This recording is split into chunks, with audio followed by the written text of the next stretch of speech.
नमस्कार दोस्तों, मैं राघवेंद्र प्रताप सिंह आप सभी लोगों का स्क्वायर रूट एकेडमी में स्वागत करता हूं।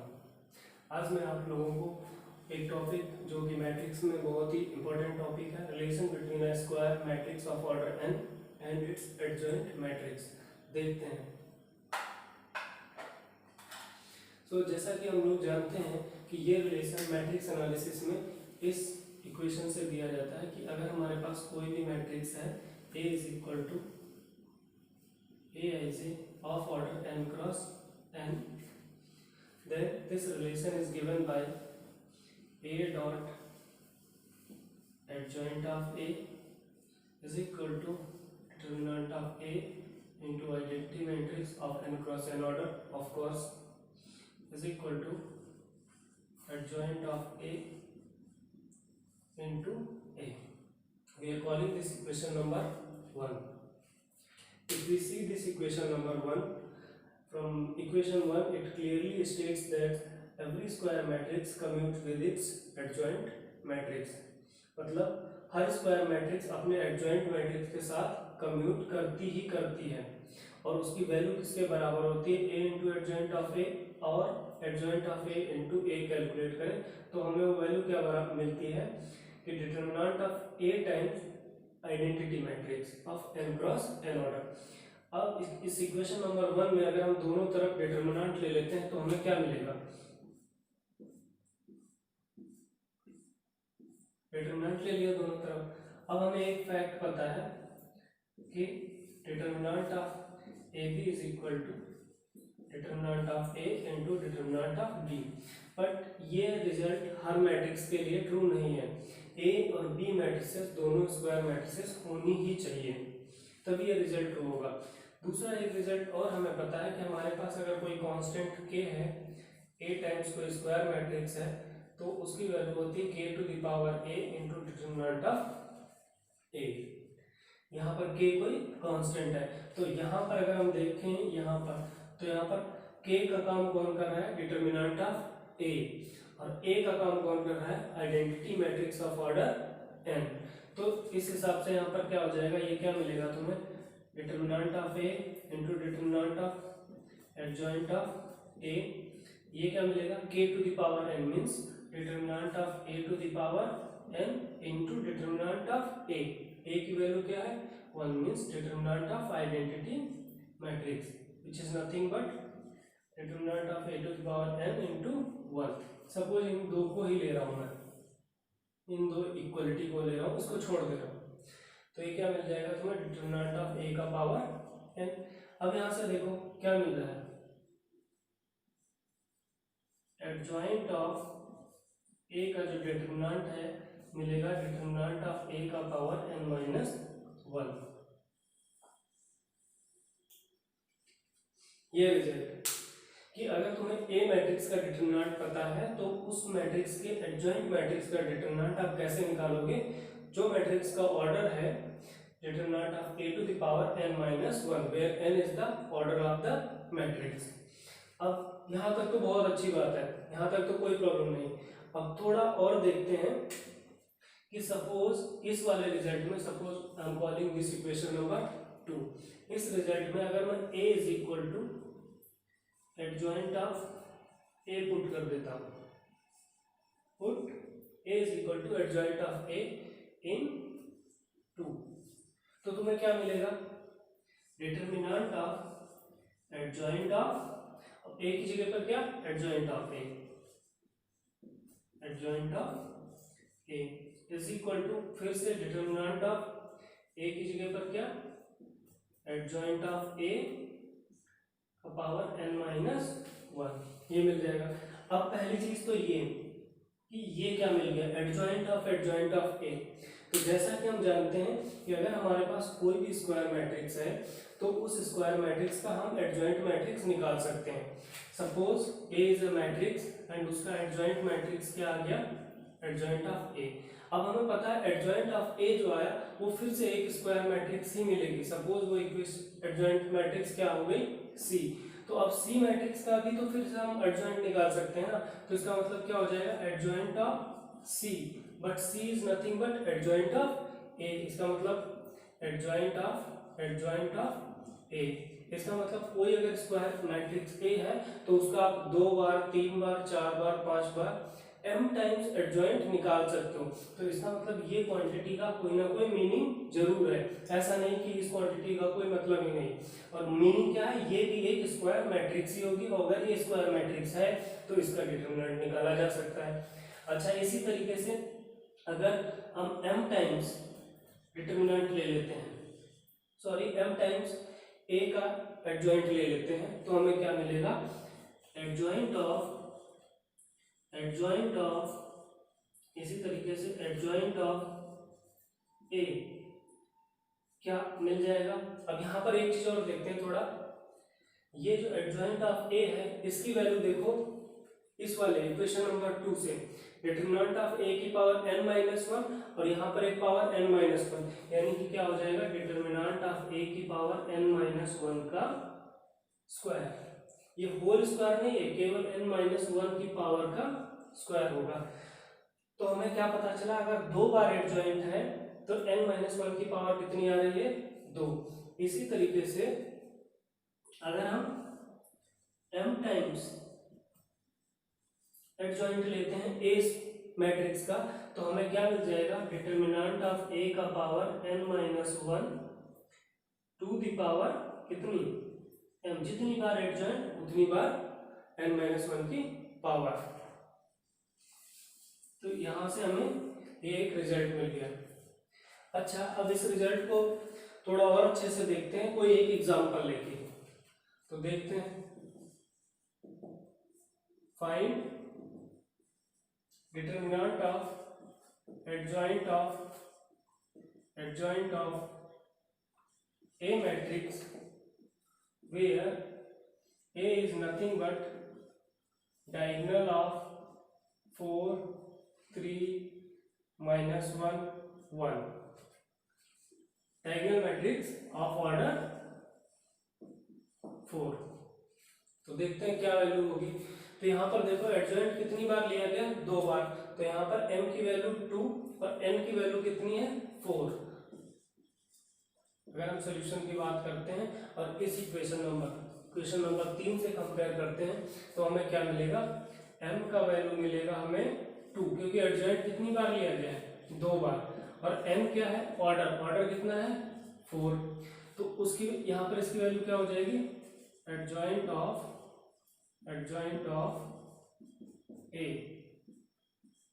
की वैल्यू होगी डिटरमिनेंट ऑफ a का पावर n-1, n का मतलब 4 - 1 का पावर कितना, 2, यानी कि डिटरमिनेंट ऑफ a का पावर 3 और का पावर 2।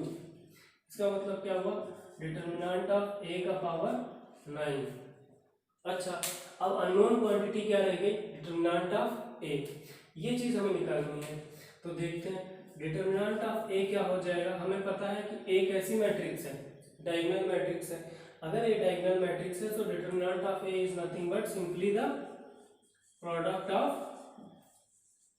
Diagonal entries.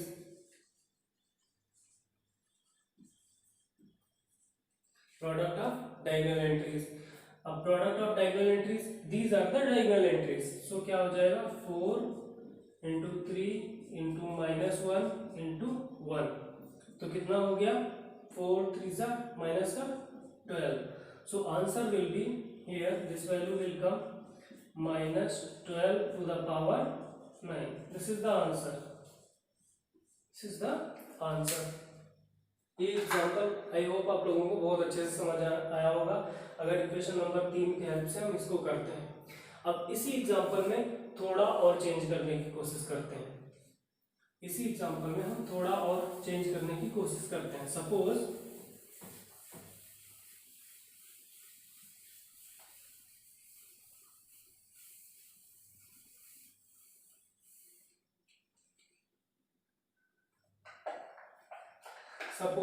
यहाँ पर वो एडजॉइंट ऑफ ए की जगह पर ऐसे बोलता है, एडजॉइंट ऑफ ए इनवर्स।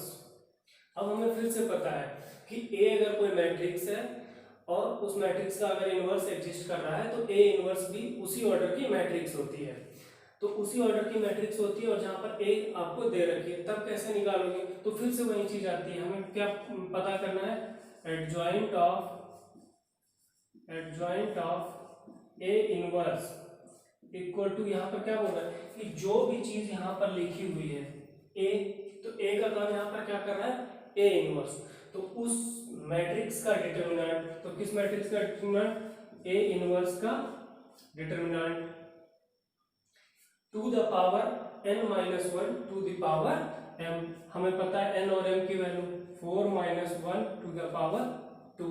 फिर से वही आ गया a inverse to the power 4 minus one means 3 to the power 2, it means a inverse to the power 9।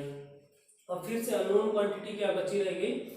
a inverse का डिटरमिनेंट, जबकि हमें a मैट्रिक्स पता है, a मैट्रिक्स हमें पता है। तो अब a इनवर्स कैसे निकालेंगे? हमें पता है कि अगर कोई मैट्रिक्स a है और अगर वो मैट्रिक्स इन्वर्टिबल है तो a इंटू ए इनवर्स क्या होता है? आइडेंटिटी होता है हमेशा, by the definition of inverse property.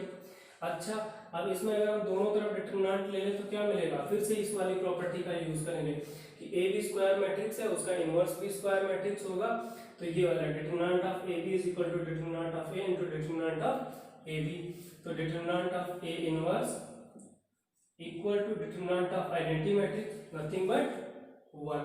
So what will be the determinant of A inverse? Nothing but 1 by determinant of A, 1 by determinant of A. But determinant of A हमें पता है कि A is a diagonal matrix, so determinant of A nothing but product of the diagonal entries, which will nothing but minus 12. तो ये पता चल गया, तो ये वाली वैल्यू क्या हो जाएगी? अब आंसर क्या हो जाएगा? Minus 1 by 12 to the power 9। ये आंसर हो गया। अच्छा, अब इसी क्वेश्चन में थोड़ा और चेंज करने का कोशिश करते हैं। आई होप ये वाला एग्जांपल भी आप लोगों को बहुत अच्छे से समझ में आया होगा। इसी क्वेश्चन में हम फिर से थोड़ा चेंज करने की कोशिश करते हैं, देखते हैं। यहां पर आपसे ऐसे ना पूछ के इस तरीके से पूछता है कि एडजॉइंट ऑफ ए इनवर्स की जगह पर ऐसे बोल दे, एडजॉइंट ऑफ ए इनवर्स की जगह पर 2 टाइम्स ए इनवर्स। इस मैट्रिक्स का डिटरमिनेंट पूछते, इस मैट्रिक्स का डिटरमिनेंट पूछते। तो हमें पता है कि अगर हमारे पास ए कोई मैट्रिक्स है और उस मैट्रिक्स में अगर हम के से मल्टीप्लाई करते हैं तो के फिर से क्या होती है? स्क्वायर मैट्रिक्स होती है उसी ऑर्डर की। तो ए मैट्रिक्स थी तो हमें पता है ए इनवर्स भी उसी ऑर्डर की मैट्रिक्स होगी। अगर हम उसमें 2 से मल्टीप्लाई कर दे रहे हैं तब भी वो उसी ऑर्डर की एक स्क्वायर मैट्रिक्स भी होगी, और स्क्वायर मैट्रिक्स है तो उसका हम कितने भी टाइम्स एडजॉइंट ले सकते हैं। यहाँ पर 2 ही बार एडजॉइंट लिया जा रहा है, तो अब इसको कैसे करेंगे? फिर से वहीं आएंगे कि adjoint of 2 times A inverse का डिटरमिनेंट क्या हो जाएगा? जो भी मैट्रिक्स यहाँ पर लिखी हुई है, यहाँ पर ए क्या है? एडजॉइंट ऑफ ए का काम कौन कर रहा है? यहाँ पर 2 टाइम्स ए इनवर्स मैट्रिक्स। तो क्या होगा? Determinant of 2 times A inverse matrix, to the power कितनी आएगी? 4 minus 1 to the power 2, power 9 आ जाएगी। अब फिर से अननोन क्वांटिटी क्या रहेगी? 2 टाइम्स ए इनवर्स। अगेन हम इस वाले फैक्ट का यूज करेंगे कि k टाइम्स ए मैट्रिक्स है तो k to the power n into determinant of a, where n is nothing but order of the matrix. तो तुम्हारा क्या हो जाएगा? इसकी वैल्यू क्या हो जाएगी? 2 times a inverse to the power 9 is nothing but, पहले इसी को कैलकुलेट करते हैं, पावर 9 बाद में लगाएंगे। लेट इसकी वैल्यू क्या है सपोज करते हैं थोड़ी देर के लिए, या फिर इसी को पहले कैलकुलेट करते हैं। इस चीज को यहीं पर छोड़ देते हैं। Unknown quantity determinant of 2 times A inverse, तो इसकी वैल्यू क्या हो जाएगी? 2 टाइम्स ए इनवर्स का डिटरमिनेंट जो होगा वो हो जाएगा 2 टू द पावर कितना, जितना ऑर्डर का मैट्रिक्स है। तो ए हमें पता है 4 ऑर्डर की मैट्रिक्स है, तो ए इनवर्स भी कितने ऑर्डर की मैट्रिक्स होगी? 4 क्रॉस 4 की। तो 2 to the power 4 into determinant of A inverse 2 to the power 4 को ऐसे रखा और डिटरमिनेंट ऑफ ए इनवर्स अभी हमने निकाला था, क्या निकाला था, -1/12। ये चीज आ गई। अब ये वैल्यू उठा के यहाँ पर जस्ट पुट कर दो, तो आंसर क्या हो जाएगा तुम्हारा 2 to the power 4 into -1/12 और whole to the power 9। It will be your answer.